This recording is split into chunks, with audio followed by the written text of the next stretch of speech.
thing that we don't always see in these big movies. And do you find that very satisfying that you guys seem to have pulled off some pretty cool textured moments like that? I think that was the draw to being a part of the movie for me, at least, because most of Gwen's story takes place with Peter.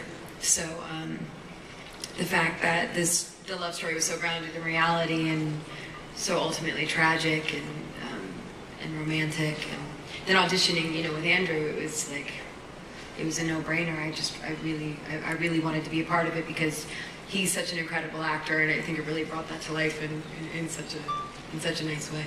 That was, I have to say, the day we shot that, it was, I remembered, it was sort of a spectacular moment because, in too many movies, everything becomes about plot, plot, plot, plot, and move it along, move it along, move it along.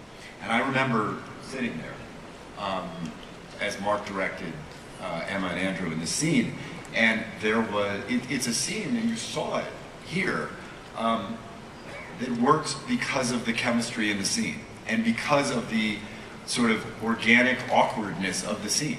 It's a scene that is like what it's like when two people who are drawn to each other are sort of talking for the first time. And that Mark captured it with the two of them, and that they were able to do that. It was a remarkable thing to watch. And it's those sort of moments of magic, just speaking as a producer, sitting there, that you sort of hope for, and that are rare. And what makes Spider-Man Spider-Man is Peter Parker, right? And it's the most relatable superhero there is. He's a kid who has trouble with girls. He has trouble with his aunt.